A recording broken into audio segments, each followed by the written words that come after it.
into this mythology. Paul's a connoisseur. Sarah has an interest, but it's all Greek to her. From Cronus's kids' weird childhood to what's going down in Hades' hood. These fables are bizarre but good. It's myth understood. Yeah. Yeah. Yeah. Yeah. It's Yeah. misunderstood in a 2019. Yeah, it's 2019. Hey. Hey. Thanks for listening to another episode of Myth Understood, the very first one of 2019 with me, Paul Bianchi. And this thing, Sarah Oliver. Yeah, and you know what? If you're enjoying this podcast, you can follow us at _Myth Understood on social media. And you can also follow me at the Paul Bianchi on Instagram. And this thing at the Sarah Oliver On Twitter and Instagram. Yup. Yeah, so that's out of the way. Hey, boy, do we have a spectacular guest joining us today, coming all the way from across the pond, as they say. It is... Paul, you're stupid. It's an ocean. I know. Oh, God, I have so much to learn. We have a delightful personal friend and just delightful person all around. He is a writer. And he is a performer, even though he didn't mention that in the thing that said, hey, mention me as this. But you are a performer. You're a wonderful performer. Oh, thanks. It's Calum Fleming. Calum. Hi everyone. He's got he's got an accent. Yeah, I hope you enjoy. Just in case you didn't know, good to point that out. Warn people. Calum, we've met in Scotland when we visited in September, and now he is here to see all of disgusting LA. Yeah. What do you think? Today was the first day it rained. It was nice. It was almost homely, just that nice. I've always felt dampness. LA is it's homely. very homely. Well, just a little bit of rain helps me feel like I'm at home. So it was good. Nice. So something we ask every guest is, what's your deal with Greek mythology? Like I didn't learn any of it growing up, so thus this podcast where Paul teaches me. Yeah. What do you know? Everything. No, that's a lie. So I did classical studies at school, like in high school. So it was one of my subjects. So I felt like I knew a decent amount, and I always had an interest as a child. Probably more Egyptian stuff, but also Greek. We're gonna get into some Egyptian stuff later. There you go, spin-off show. Yeah. Doodly-doodly-doo. That was my attempt at the new theme song of the spinoff show. Which Doodly doodly doo. Yeah, that's canon. Uh-huh. Well, do you have any myths that you particularly remember that you're like, wow, I really liked hearing about that? Probably all the I really liked all the Dionysus sort of like nymphs and dancing and wine and all those sort of things. My favorite kind of myth was probably Icarus, and like flying too close to the sun. But I think that's probably because of Disney's Hercules, and then the real version. Wait, Icarus was in Hercules? Not Hercules, Icarus, Hermes. Oh yeah. Oh yeah. And then I'm sure there was an episode in the TV show that we the TV watched. show. Yeah, not in the movie, in the TV show. God, I never watched the TV show. Yeah. I wonder how did they deal with everyone that's supposed to die? I think it was a prequel. Like they did that with a lot of the Disney movies turned into TV shows. Like they had Ariel hanging out with her friends before she met Eric, and then they did the Aladdin one was post the movie. Was after, yeah. But it was very frustrating because you're like, why are you back in your street clothes, Yeah. and why aren't you marrying her? Yeah. Marry her. Commitment issues. Yeah, that's basically what I don't think seasons were. did Beauty and the Beast have a show? I don't think it did. No, I don't. But we're writers. Yeah, well, let's write it. So one thing that Sarah and I just finished doing is we just went all the way through the Aeneid, and in the Aeneid tells the story of Aeneas, who was this Trojan warrior who was fated to his Fuckboy status. Fated to be a fuckboy. He's a fuckboy. Yeah. He was his fate was that his descendants would found Rome, and it was written by Virgil. And of the three epics, the Odyssey, the Iliad, and the Aeneid is my favorite. Sarah, actually, the jury's out. Which one of the three was your favorite? Odyssey. The Odyssey. So many Cyclops. There so many. I I like the little dresses. And so Yes. There was this Cyclops. Sarah editorialized, and there's a Cyclops that dressed up all of the sailors in the Odyssey in little doll dresses. That's what she added to the story. So now that's canon. Sounds like my kind of story. Yeah. Great. So now we are continuing not with the Aeneid, but what happened after the Aeneid, which is the story of Romulus and Remus. I've heard of this. You've heard of it? Mm-hmm. Is it because you watch Star Trek? Yes. Yeah. That's how I know about it. Romulans and Remans. Yeah, so this is basically exactly where we left off. After defeating the warrior Turnus in combat, Aeneas married King Latinus, king of the Latins' daughter, Lavinia. And he liked her so much that he built a town and named it Lavinium in her honor. Not long after building his city, we have everyone dies. we have a character returning from his past. Who returns? Oh. You're never gonna guess because it's such a non-character. Then no. It is Anna, Dido's sister. Anna. Yeah. Okay. And Anna comes to Lavinium seeking asylum because Carthage is falling apart after Queen Dido killed herself. And so she shows up. And he's just like, can you not mention that to my wife? It's a weird story to tell. Yeah, it's a pretty weird story because Anna shows up on Aeneas and Lavinia's doorstep.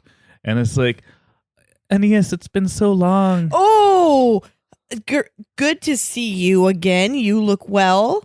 And that's all let's go to a different room. Is this your beautiful wife, Lavinia? That's my wife. I'm married to her. She is alive. You're so soft and kind. You're kinder than I thought you would be. Yeah. Very, very kind. Very soft to touch as well. She's actually mean. She just has resting nice face. Oh, I hate resting nice. Everyone's always like, Anna, you have resting nice face. I hate it when they say that. Yeah. So Lavinia is actually so jealous of Aeneas's kind treatment to Anna because as soon as she arrives, You look like you could use a shoulder rub. he like gives her a place to stay. He gives her a part of the castle. Like, hey, you were the like a duchess basically of Carthage. Like you should remain in royalty. People deserve royal treatment. That's what they teach us in the UK at least. Absolutely. I'm actually a royal over there. We know. Yeah. Okay, good. Stop. I'll kiss your ring after the show. He keeps putting it up to my mouth. Sorry. I thought he was trying to punch you. So Lavinia feels threatened because she feels that Anna's presence alone reminds Aeneas of his love for Dido. I feel like you're thinking about that burnt bitch that you used to date. Well, yeah, I mean her hot sister. I mean her sister is here. So maybe I should just start a pyre outside, huh? Maybe then you'd like me more. That'd be really dope. Actually, it's sort of cold. Oh my god. So Dido appears to Anna in a dream and tells her to escape before Lavinia kills her. Wow. Yeah. That escalated. Yeah. And it's a shoulder rub. Yeah. And so Anna wakes up from that dream. Cold sweats. Okay, yeah, of course. I will escape. I'll listen to Dream Sister's heatings. And she jumps out the window with her like bed sheet rope. Why couldn't you just leave? And it's much more dramatic though. Yeah. Yeah. More exciting. Fucking Anna. And as she steals across the Numiku River, she always slips and falls into the river. And either she dies or she gets turned into a nymph. Depends on what kind of shoe she's wearing. Depends on what. She definitely falls. Yeah.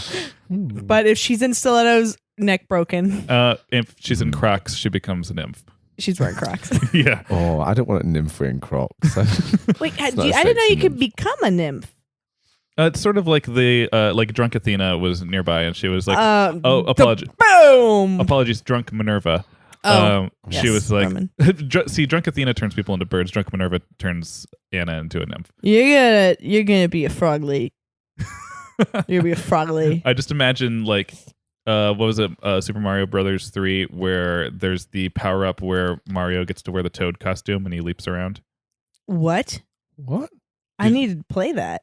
The Super Mario Brothers 3 was my favorite. You had the leaf that gave you the raccoon tail, but then there was also that Oh, like is this GameCube? no, this is like one of the original. Like it was like Super NES. It was like the he gets a Toad costume, and it's like not maybe. I was about to burn you on your skills in Super Mario 3. I was about to say like because it's a power up that appears sort of later in the game. I never played a raccoon-tailed toad-faced Mario. You never game. played raccoon-tailed Mario? No, I Did never you played play that. raccoon-tailed? I did not. No, we didn't have games in Scotland. Obviously, we've only just recently got Wi-Fi. That's right. Yeah, Yeah. yeah. When Bit we met behind. Calum, he was riding a sheep. They played Drown the Witch. Oh, our producer Jake just showed me. I've never seen that shit. Well, That's an actual toad. That's not Toadstool. No, it's not. Oh. Yeah, it's not the Mushroom Boy. All right.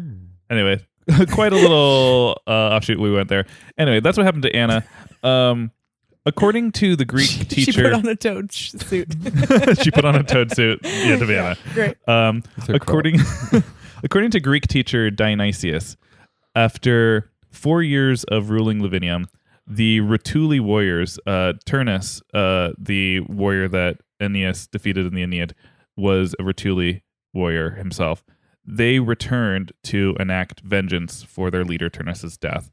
And they had this great battle outside of Lavinium, and Aeneas was slain, and his body was not found on the battlefield. Oh shit! So he just dies right now? Yeah, he just dies. All right. For what was the reason they had a war? Because they wanted revenge because he defeated Turnus, and they were like, "We miss him." Turnus was the Latin. Turnus, yeah, he was the co-leader of the Latins Okay. with King Latimus. So after all of this, he just like gets Yeah, slayed by some no name. he gets 4 Wow. years of peace and prosperity, and be like, "Yeah, I get to found my kingdom," and then he Wow, dies. 4 years. I guess I can only assume that his mother Venus was just like looking the other way. She was like, Looking "I look at- away." Yeah. I look away for 1 minute, and he's dead. Like after all the protection I did, and Wow. Hera's just giggling in the corner. Yeah. Sometimes you get those text messages though that you just really got to study, Yeah. you know, and That's they true. really take your attention. Mm. What does the Shit. blushing emoji mean next to a blue heart? Oh shit, my son's dead. Yeah, basically. We've all been there. Yeah, that's true. So yeah, that was another classic climactic end for an epic hero. Yeah. And long before Virgil made him the hero of the Aeneid, Aeneas was deified by the Romans, who called him Jupiter in I'm going to get some comments about this. Jupiter Indiges. In Indiges.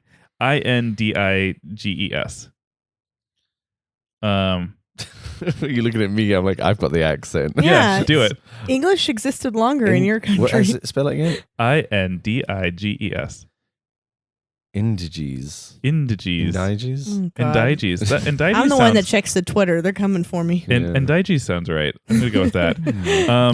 Powerful Roman families, most notably the Julii, or like the Juliuses of Julius Caesar fame. Wait, Juliide is plural of Julius?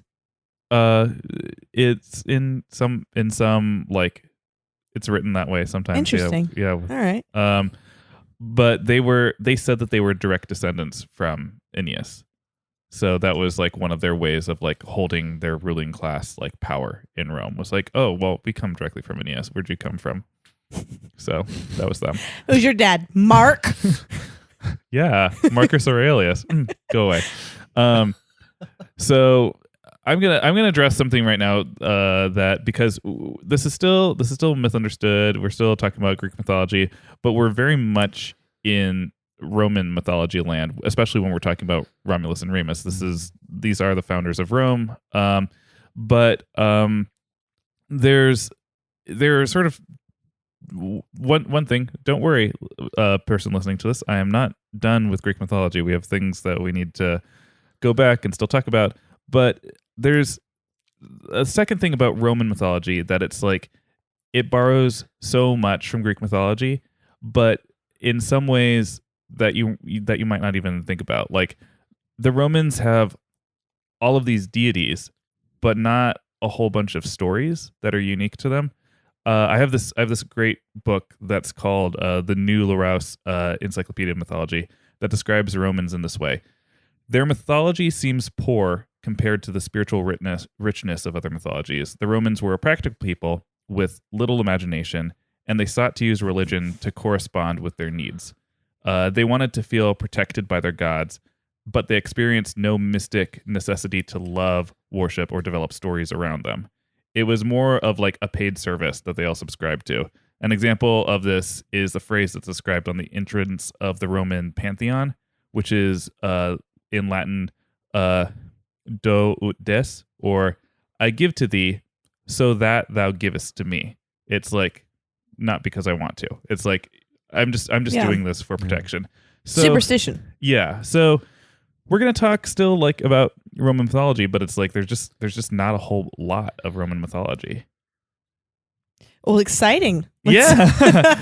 But there is buckle up. but there is podcast. but there is this story about Romulus and Remus, Yeah. which is still important.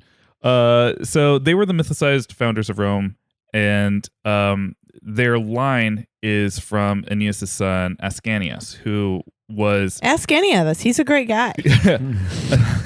he survived the whole story of the Aeneid. He was there at the beginning, fleeing Troy as a little boy, and he went all the way through the Aeneid. And after the end of the Aeneid, he was probably 18, and he founded the kingdom of Alba Longa in.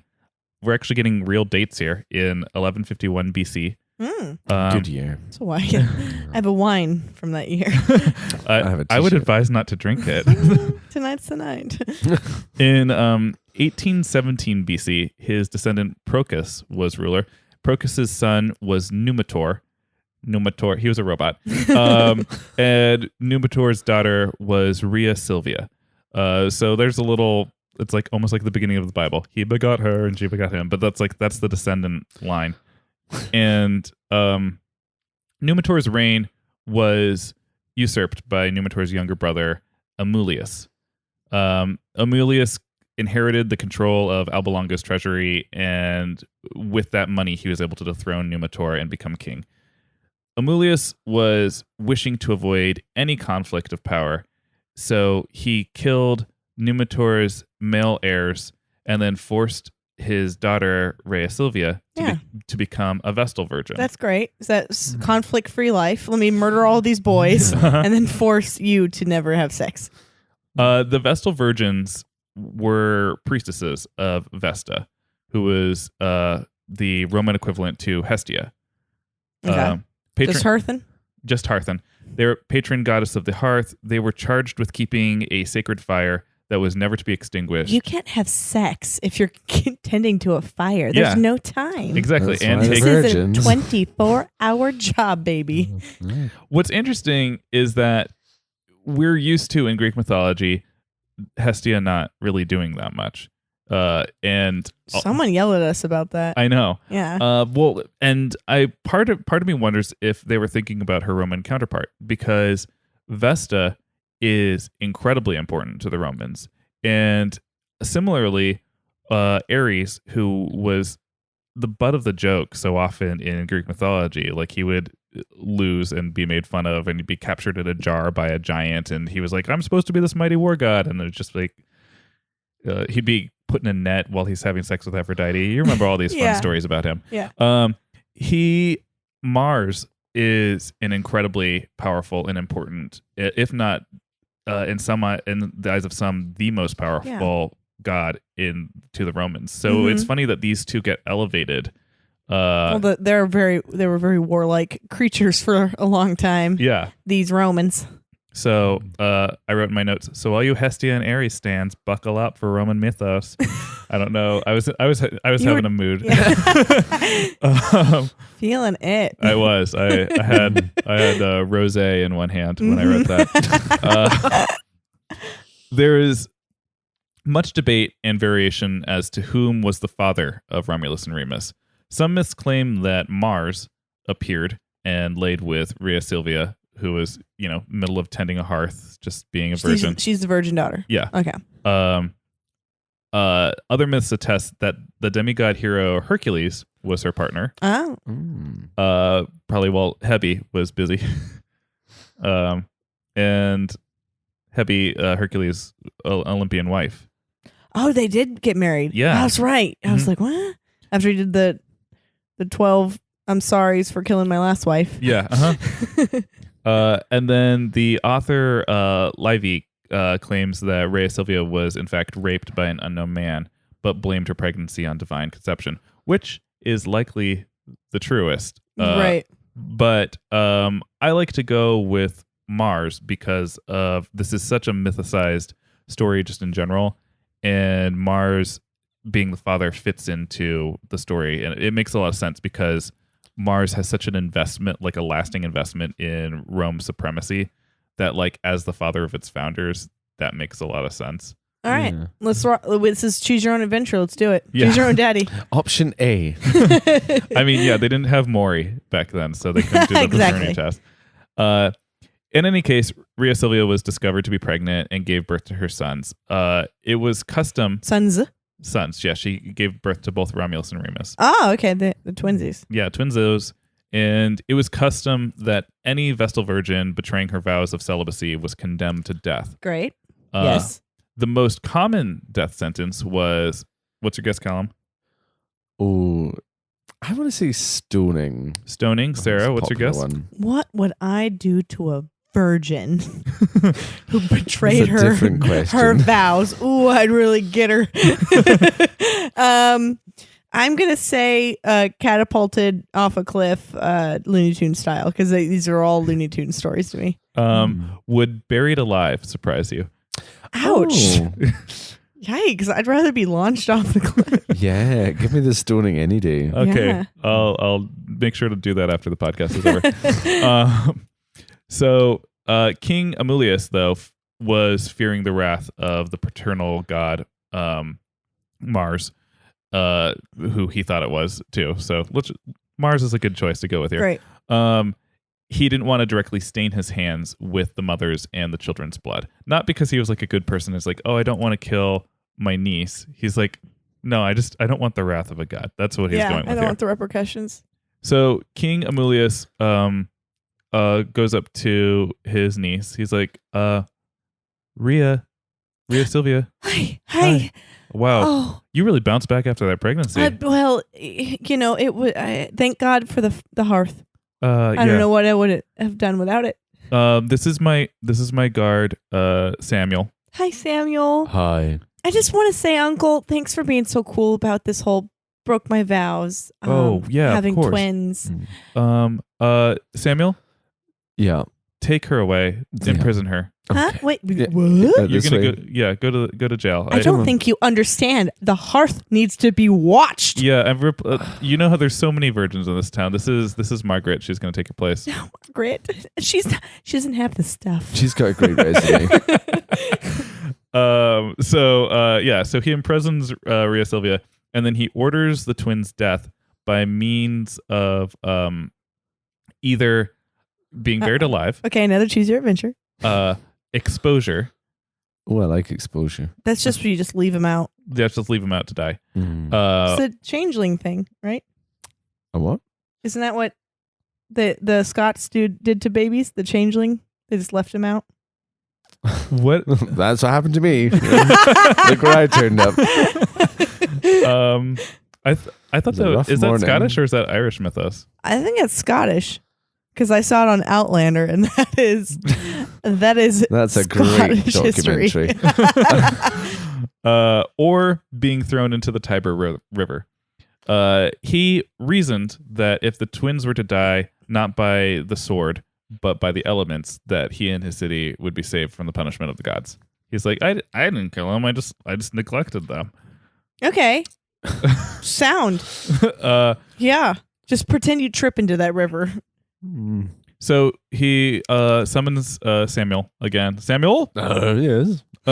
can you please carry out this death sentence for me? Take these adorable infant babies and just do one of those 3 things: exposure, throw them into a river, or what was the first? Bury them alive. Just something with them. And does it need to be the same for each of them, or can I mix it up? Just do what feels right. Kind of a bit of A, a bit of B. Yeah. Have fun with it. Yeah. Okay. I like that. I like the autonomy you give me as your servant. I gave you I have a link to my Pinterest of like my favorite ways to kill babies. I saw that before it got taken down. Yeah. We should have saved this episode for Valentine's Day. Should have. So the servant then though takes pity on the twins and spares their lives. Samuel? Yeah. Wow. His name isn't Didn't actually expect Samuel. that. I just threw that name You're a out. nicer guy than I thought. I wasn't Samuel. thinking I was that nice. That's good. Kind of a bitch at first. I didn't like children. God. But the way that he takes pity, or maybe he was just being creative with his exposure, because the way that he takes pity on the twins is that he places them into a basket on the River Tiber, and the river carries the boys to safety. Oh, so maybe it was just like an elaborate, like, I'm going to chuck them in the river, but I'll put them in this basket. Yeah, maybe. Because when I, kill children, I like to wrap them up first. Yeah.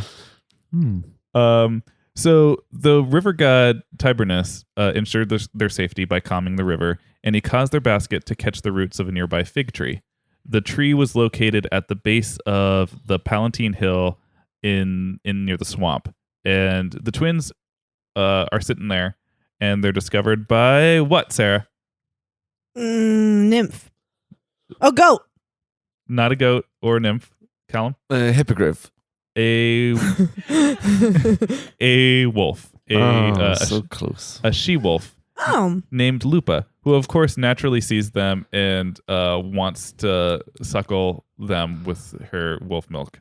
She has eyelashes and lipstick on. She's a she-wolf. Yeah. She's transitioning. It's such a common thing that's associated with Romulus and Remus that they are very often depicted, these infant boys with this she-wolf with engorged boobs. Big old wolf titties. Big old wolf titties dangling over their mouths. Great. They were then fed by another animal helper. What animal was this? Wait, more milk? No, not milk. It was just like they were given food. It's got to be some sort of monkey.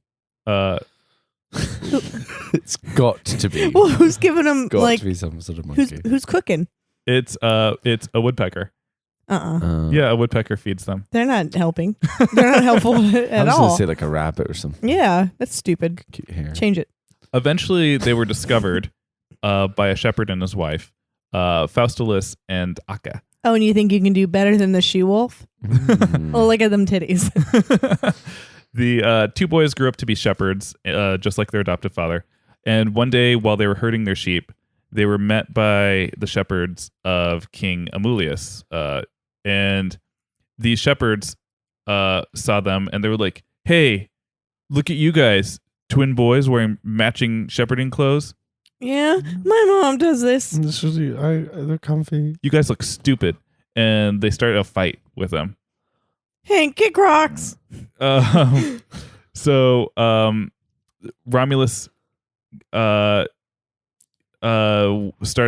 fighting him, and while they were fighting, Remus ends up getting captured by them and taken into custody and taken to King Amulius, and was like, "This boy, we teased him and then he fought back, and now we came to lock him up in a prison." Wait, so he went back to his uncle? Yeah, but he doesn't know that it's yeah. Okay. And the other one escaped. Yeah, and Romulus escaped. Oh. So then Romulus goes back to like the town, and he says, Hey. Hey, yeah, exactly. He says, hey, other shepherds, they captured my brother. I need help.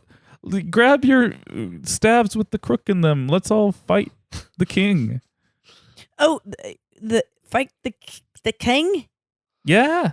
Wait, I'm going to do a Scottish accent. Here it comes. Great. Go You ready for it? I'm excited. Wait, I want to fight the king. I'm waiting for it any minute now. Here we go. All right. So We're just shepherds. no. So Hey, if anyone listening wants to know what it's like to travel with Sarah, when you go to a foreign country with Sarah, she will loudly do the accent, or what she thinks the accent is of the people who live in that city. Name a city. Let's do it. Rapid fire. Dundee. Is that? That's just a Scottish Okay. one. I'm in Dundee. Ooh. And then she'll be in London.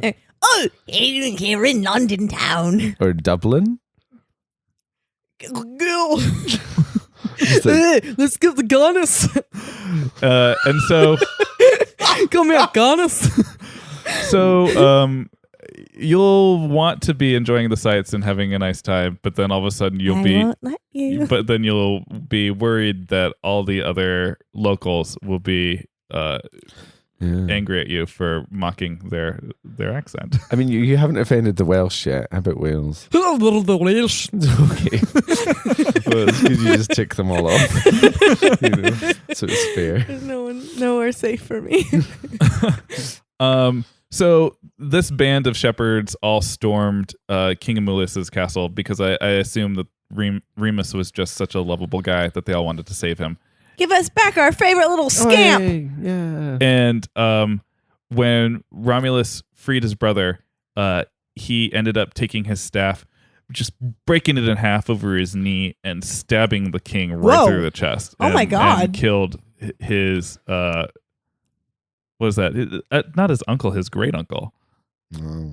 Wait, so how did they get that close to the king when they just have sticks? It's like 300. This is but crazy. Yeah, farmyard style. They got really crazy. Yeah.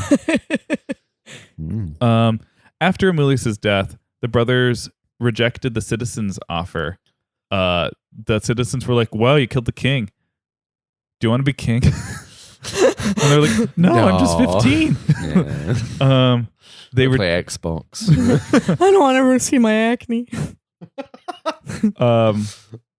the brothers rejected the king's offer of the crown of Alba Longa and instead reinstated their grandfather Nimator as king instead. But they knew that it's her granddaddy? Yeah, they figured that out after, they're like, we just killed our great uncle. Oh, that's our grandpa. This used to be your kingdom. Yeah, have this kingdom. It's yours, grandpa. They're so nice. Yeah. They left Alba Longa seeking to found their own city, though. They were like, yeah, because this city sucks. We could do this much better. We have dreams. You have no skills. Nope. Your children that dreams. brought up sheep. Yep. So each set out to find the best location for the kingdom. And the brothers quarreled over the location of the foundation of their city. Romulus wished to start the city on the Palatine Hill, while Remus wished to found it on the Aventine Hill. They both like hills. In order to settle their disagreement, they decide to consult what amazing pastime that we show all the time in this series. Oh, the bird watching. Yes, they use augury. Wow. Yeah. Augury. Okay. Goody. So each brother prepared a sacred space on their respective hills and began to watch birds. And they decided that whoever saw the most birds meant that their hill was the best. Obviously, fuck yeah. Sounds like a night out. So Remus returns to his brother, and they're also both just taking each other's words. Honor system? Yeah. Okay. So Remus. So you go first. How many birds you see? Yeah. Remus is like, what? I saw 6. I saw 7. And sort of how it goes, because Romulus is like, well, I saw 12. I saw twice the amount of birds you saw. Shit. And Romulus was like, I clearly won because I saw 6 birds. But Remus was like, yeah, but I saw my 6 birds first. Like mine appeared first, and thus clearly I've got the better. If that's in the rules, it's in the rules, you know? Yeah. It's like Monopoly. Twins are weird. Nightmare. Yeah, the twins could not decide who won this argument because they both just Because were it's trying- They ridiculous. just started wrestling. So they, as they were at the standstill, they continued to quarrel until Romulus decided to dig trenches and build walls around his hill. He was like, fine. Well, you're not allowed to come to my Palatine Hill then. So oh my God, what was it like when they shared a room? In response to Romulus's construction, Remus made continuous fun of his wall because he's like, what's a wall going to do? People can still find their way over a wall. It's very very Trumpy. Yeah. Topical. Ever hear of a ladder? Remus then was like, your wall is still so short. Like, I could even jump over it. Like, that's how stupid it is. And I'm going to build a big wall. You're going to pay for it, Remus. and at this point, one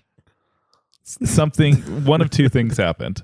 Another one of those things. When Remus jumped over the wall, either Romulus was so angered that his brother belittled him for like saying like, I'm not even done with my wall. You just jump over it. You know what? Fuck you. And then takes a sword and stabs his brother through the chest. Good God. That seems likely. What's option B? They hug. I've got a brother. That's what we would do.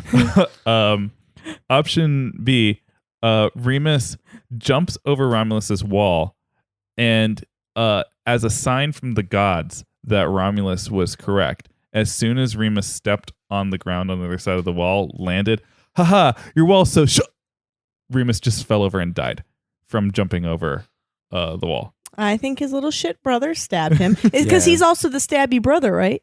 Yeah, he's the one who stabbed the king. Yeah, no, too. he once you stab, you can't stop stabbing. Yeah. Once you get a taste for stabbing. Do you remember Wives with Knives? I thought you were speaking from experience, but what's Wives with Knives? Remember that reality show that we actually watched in Scotland, but it's an American show? Wives with Knives. It's all about women that can't stop stabbing. Wow. Wow. So this is a twin brothers with knives. Yep. So anyway, afterwards, after Remus is dead, there's a third version too. I forgot about this. Ooh. According to Saint Jerome, Remus was killed for his mockery by one of Romulus's supporters because they weren't just building these cities by themselves; they had friends. Romulus supporters, either Fabius or Celer, killed Remus by throwing a spade at his head. A spade? Yeah. Like for building a wall, like one of those spades where you put Like a cement yeah. thinger? Right. Mm-hmm. How did that kill someone? You're sharp. Yeah, really Also, hard. it was ye old times. What do you think? They're probably like made out of rock, like sharp rock. Oh, yeah. I think I have seen them where they look like big Yeah. ironing things. So I still think option A. Is that the one where they hug? that's the one where they hug. Yeah. They hug with a knife. So. So afterwards, Romulus is like, "Oh God, my brother's dead. My brother's died." He buries his brother. I'm sorry, I was a wife with a knife. He bestows upon him a full funeral with honors, and Remus's death is dated by Livy to April 21st, 753 BC, which is also his date for the founding of Rome, because after Remus dies, Romulus is like, well, I mean, my city is going to be the one that gets built right here on this hill, and he names the city Roma after himself, because why not? Of course. That's what you do. Now, what is this the story? Is this the story? This is it? No, there's more. Oh, okay. What was your question? Dear God, what's the lesson? Oh, there's no lesson. There will not be a lesson in this one. Disclaimer: no lesson. No moral of this story. Following the foundation of his city, Romulus instated a government system which implemented senators and patricians. And as the popularity of his city and government system grew, so did the population. Rome's initial population was supplied by fugitives, exiles, and runaway slaves and criminals. Yeah, fucking Good people. with this stabbing asshole, they're like, this is my kind of guy. And the population thus was like 90% male. Yeah. And so he's, probably one of Romulus' supporters is like, yay, Romulus. Yeah. Hey, what's up? I'm busy. Yeah, There's lots of things. Yeah, I know. He's sharpening a knife. Oh, Don't well, get too Back close. up, back up, 'cause- back yeah, up. put that down. Please don't hug me with that, sir. There's a problem here. We don't have any women in our city, and thus this generation will just sort of die. Like there will be no one to populate your city unless we can have some babies. Yeah. Do you have any thoughts? I like having the guys around, Yeah. Like they're chill. Hey, beer me, bro. Hey, yo, bro. Yeah. We have an idea though. We were thinking about going to this to the nearby cities that are run by the Sabines and the Latins. And we're thinking about just abducting all of their women. Oh yeah. Are you into that? Exactly. Put down the knife, sir. Okay. Which one? I feel like, if you think it's a big problem, like, I just think it's nice that we all have each other. It's like quite chill. Look, dude, we don't want to hurt your feelings. We just want some poon. Yeah, we just want poon. Like, let's poon it up a little. Yeah, but like, I have this really nice lipstick that I've been waiting to put on for you, and I thought maybe we could just try that out. Oh God, his lipstick has a knife on it too. So That's enough of you. the way that they abduct the women is that they decide to invite the Sabines and the Latins to a festival of Cronus at the Circus Maximus. Oh, they put him in nets. Tell me they put him in nets. And they're like, leave your women at home. This is gonna be something that only the men are gonna enjoy. And they're like, yeah, that sounds great. We leave our women at home anyway because they're women. And and so they have this festival of Cronus at the circus. Festival of the Bros. Yeah, Festival of the Bros. Getting very drunk, and meanwhile the Roman men go into their cities and carry off all the women to Rome. Honestly, they probably labeled the party a ladies' night because women never show up to those bar events. It's just a bunch of guys. Yeah. Ladies' night in the city center. Many of these women were persuaded, which I feel like it's not in quotes in my notes, but it's in quotes, I think, persuaded to marry. However, in response to the abduction of their women, the Sabine and Latin men went to war against Rome. This was a very quick battle because all the men that they invited to the party were all very drunk and hungover still, and like none of the It was a battle that night. Oh yeah, they were like, yeah, Express war, huh? Express All war, right. and the Romans just absolutely sacked the Sabines and the Latins. Well, yeah, they got all that pent up testosterone. Yeah. A lot to play for there. A lot of ladies. So after their terrible defeat, the Sabines and the Romans have formed a truce because they. Come on, man. Everyone can come to ladies' night. But there are wives. Not anymore. So they had this brief truce, but the Sabine king Titus Tatius, he attempted to assault Rome because he was still angry about probably his wife and all of his liked daughters. her. Yeah, I kind of like the women in my life.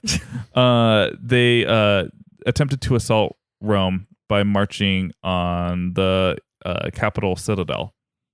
The citadel's commander's daughter promised to open the gates for the Sabine army if they gave her whatever they bore on their left hand. Just give me your shit. I want that Rolex. You can come in if you give me some shit. When the Sabine army passed through, the poor girl expected hundreds of golden bracelets. Oh, man. But unfortunately, she was crushed crushed to death by their large shields, which they bore on their left hand. They just threw them at her? Yeah. What? She was like, I'll only let you in if you give me whatever is in your left hand. And she thought that they would be wearing bracelets. This is up there with the dumbest death I've ever heard on this show. Why didn't she move? And why did they pile them on her? I love the idea that they just weren't just like, oh no, actually, ow. No, wait. I just, no. Yeah. They just, Wow. I just imagine that they were like, oh yeah, we've removed it all. Stand over there and pull the cord, and all of the This things is the we only, discovered. that's the only way logistically it makes any sort of sense. Stupid. The Sabines besieged the Romans, and the Romans almost lost until Romulus Came out with a knife. corralled in his war room. He prayed to Jupiter for help. Jupiter answered by creating a thunderstorm that terrified the Sabines, which apparently never saw a thunderstorm before, and it aided the Romans to their final. It sounds like bowling. They've never heard of thunderstorm, but they've heard of bowling. We're indoor kind of people. We don't go out much. Eventually, this aided the Romans to their final victory. Eventually, a truce formed again between the Romans and Sabines, and they decided to form For real this time. They decided to form a joint reign of the two kings. Oh. They ruled jointly for 5 years Uh-oh. and integrated each other's customs from calendars, gods, and even military tactics. This was a time of peace within Rome, but the intercity harmony ceased due to the co-king Tatius's actions. After these prosperous 5 years, Tatius was caught sheltering some of his allies who had robbed the neighboring allied Lavinians and murdered some of their ambassadors. So, not seen very well. The Senate decided that Tatius must go to Lavinium to sacrifice and appease both the locals and the gods in regards to his crimes. While in Lavinium, Tatius was assassinated, and Romulus became the sole king of Rome. Dang. Oh. This is some Roman mythology. They love assassinating. Oh, boy, do they. Do you think he did it? I do you think he arranged the assassination. Oh, It yeah. seems like If someone got up stabbed, his alley. Yeah. he's behind it. I think he would have done it himself, no? Like, he's just always sharpening those swords. Yeah. Ready to go. He's older now, right? Oh, What is he? yeah. He's got to be super old, like 23 and... This all happened in a week. He's still 15. Well, he's about to be a lot older because for the next 20 years, Romulus sought to expand Rome's land through war. And when his grandfather Numitor died, Romulus incorporated the kingdom of Alba Longa, which he initially turned down, remember. He incorporated it into Rome's government and lands. Through Romulus's reign, he slowly became more autocratic, and the Senate became resentful of him being all-powerful. Like, he would just, like, walk in with his knife and just be like, you better do what I say. You said you did sort of a I'm okay with that. Yeah. I don't know, just Flex. Seems good. At least Gotta flex. someone's just got to take lead, you know. Yeah, I I agree. The life of Romulus has several endings depending on the myth and the source. Oh, choose your own ending. In one myth, Romulus mysteriously disappeared in a storm or a whirlwind. Oh, I like this already. He just got swept up in some wind. Yeah. I mean, okay, so I'm going to match endings to other alternative things that happen in the story. So this is the ending for him. He gets swept up by the wind. If his brother jumped over the tiny wall and just fainted and died. Uh-huh. Okay, so those match. Keep Okay. going. Romulus, by others, is claimed to have suddenly ascended into the heavens to become a god. He gets raptured if his brother died from the ironing stick. And there's also suspicion that Romulus's death was plotted by the Senate in order to reassume their power. So Which is true if he's a stabbing piece of shit. yeah, Mm. that seems like The because Caesar. this is so close to documented history, that like that one seems like the likely one. Yeah. Yeah. Yeah. If he lived his life like a twat, he probably got. Livy, the writer who wrote so much about this, also writes that Romulus was surrounded by hostile, resentful senators who rent him limb from limb. Like they just tore him apart. Oh, wow. That's the way he died? And when this happened in the Senate House, like right after they tore him limb from limb, this was followed by the first ever documented eclipse, like full solar eclipse, and then a sudden storm, which would be pretty frightening if you're like, yeah, we just tore this guy limb from limb. Oh my god, the sun's blacking out right now. What if we die? Quickly put him back together. Who's got some scotch tape? Oh god. Put him back together. Gaffer. Some gaffer So what I tape. am thinking from your story, though, is maybe... My story? Yeah, this little story you've made up. Maybe Mars isn't his dad. Why? It's just like no one's watching out for him. No, yeah. Maybe they're getting that text. Or maybe he's in that mason jar right now. He might be. Cyclops. Romulus disappeared in 1717 BC, as reported by Plutarch at the age of 53. But others report that he died at the age of 55. But it's weird that we even get like a date and a death. Like it's Mhm. and I think that it's so interesting when we've talked so much about mythology on this show that this is Well, Romans documented so much. yeah. And then the Greek telling is just like oral. That's why there's so many variations, right? Yeah, and also like as noted in that mythology encyclopedia that I referenced, that the Greeks had such a love and joy for their gods that they celebrated despite them being very often horrible. But it was like part of their drama. Like they had such a love So for soaps. yeah, they love their soaps. I like these soaps. Whereas yeah, that story, and I am done with it. Like that's basically it. Is like yeah, Romulus Then died. he dead. Then he dead. I don't think Mars is his daddy. What do you vote? I don't know. I think maybe it could be. I think he's quite lucky. Well, I will give him this. Normally, in the Greek versions of stories, you're punished for kinslaying, Yeah. right? Mm-hmm. Nothing happened to him. He's murdering all sorts of family members. Yeah. To me, it feels very much like the kind of story that when you have a leader in olden times, like their story becomes so mythicized about like to build him up about like how great is he? Like why does he get to rule? Well, he gets to rule because his father's Mars and he was raised by a she-wolf, and it's like, Oh, maybe it's this part of his bullshit though, because he's kind of a bullshitter. yeah. Like maybe he's just like, yeah, my dad's Mars. Back up. Mhm. I don't know. I don't really like this guy. You don't like Romulus? Nah. I mean, but we didn't really learn of his character. No. Well, yeah. He's 'cause just like, I'll fucking war you. I There- just want more. I want more space. I mean, there's no Disneyfied version of him dreaming about like one day I'll be king. Yeah. Yeah. Not until today. I thought he and- had a lot. Sorry, Oh no, please. I just thought he had a lot of flair. The kind of broken staff, stabby thing. Yeah. I no. can imagine that. I mean, I think He's- that's a prerequisite for He king. was aggro, yeah. You know. Definitely aggravated and wanted to stab.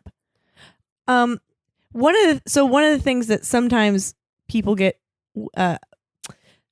listeners will get a little frustrated with me. They think that I don't like the tales of the sworn virgins. Uh-huh. And that's not necessarily the case. I think it's lovely to be a virgin if you so choose. But I think that a lot of these tellings are these stories. The thing that bothers me is, as an example, like this woman Rhea got Silvia. pregnant, Mhm. and the last thing we hear is that she's thrown into prison. So you're either a virgin and that grants you safety in life, or you're violated and thus you are punished for it. To me, Yeah. don't love it. Mhm. So I just wanted to clear that up of where I stand on the virgin gods. It's like, hey, to be a virgin, you don't get murdered. That's true. Or even no, the last one that you told me, she got murdered. The virgin got murdered? Yeah. What was she, the Kill Bill lady? Oh, Camilla. Yeah. Mhm. She got murdered. So maybe it's not You get to live a little longer. Yeah, a little bit. Yeah, no, everyone dies. Yeah, it's true. All men must die. But mostly all women must die Mm-hmm. in these mythologies. So yeah, we never heard what happened to the mom. She's just still in prison. Yeah, I didn't find that fact in my source. My assumption is that she either died in prison or she was found by Romulus and Remus after that situation got cleared up, and that she was left to rule or just be fine under the rulership of her father in Alba Longa. All right. I bet she regrets being like, just sort out yourselves. This big fight between the wall. Oh shit, you killed one of them. Right, okay. Yeah. Mom, I swear he just jumped over the wall and then he just died. Hey, I wish I could give you advice, but this hurts. I've got to keep the fire going. Yeah. Margaret did a shit job. Coming soon to Disney XD. The story of Romulus and Remus, like you've never heard it before. Hey, Romulus. Hey, Remus. Hi. It's me, Pedocoloc. Hi. Could you just get out of my space? I'm trying to build a wall. Whoa. Hey, buddy, why do you have that knife? Well, that's what I said. If you don't get away, this knife's going somewhere. Thank you. Now, see, Remus, I've had enough of your shit. It's the heartwarming tale of two twin brothers who had it all, and then there was a girl that was inserted and got killed. The end. Oh boy. Well, that was an attempt at something. Wow, what a story that you Mark. What a story, Mark. Calum, what did you fucking learn? I learned that brothers are dicks to each other, but I kind of found that out by having one. No, but in general, twins are worse. Yeah. Mine's not a twin. He's 6 years older, so he's just a bully me. But I think I was probably most interested by all the kind of the earlier stuff that you were talking at the start of the episode about, like kind of changing into nymphs. Yeah, I didn't know that was a thing. There's a lot more mythology in the earlier part of the story, and then as it starts to become documented history, it loses a lot of its flair. Yeah. I didn't know if you wear Crocs or high heels and fall into a river, different things happen. And so. that's very true. Yeah. And that is very true. From experience. Again, if you would like to follow this podcast and you're enjoying it, you can check us out at _mythunderstood on Twitter and Instagram. You can follow me individually at the Paul Bianchi on Instagram. You can follow her at the Sarah Oliver on Instagram and Twitter as well. And we're going to try to be more active on our Mythunderstood Instagram. So yeah, that's our New Year's resolution. That's our New Year's resolution for you guys. We're going to do some mini episodes and we react to some shit. Yeah, that we see. Yeah, exactly. Like I started watching Troy, the Death of a City. I forgot what the subtitle of it is, but it's that Netflix Troy show. Uh-huh. And I think like we could, now that Sarah, you've become so much more well versed in Greek mythology. Oh, I mean, you were able to pull out some key memories of things today, and I was like, yeah, some things did stick. I think that you'll have a different appreciation for them, or a different disappreciation for them. Yeah. So if you'd like to listen to us shit on a show that you probably like on Netflix, we'll do that soon. Sure. And guys, please rate and review us on Apple, iTunes. It really helps people find us, and it makes us feel special. God, that's all we need. We are part of the Dragon Wagon Radio Network. It is an independent podcast network. You can follow at It's Dragon Wagon on all social media to keep up with this and every other fantastic show on the network.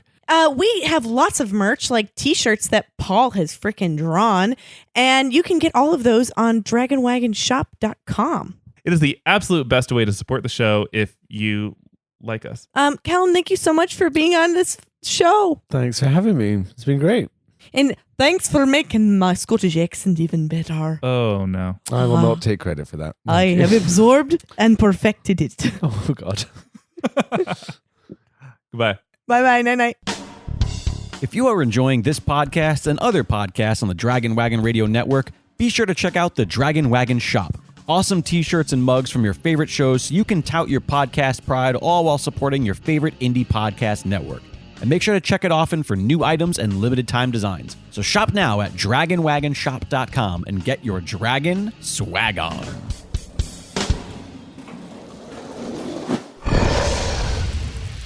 It's Dragon Wagon.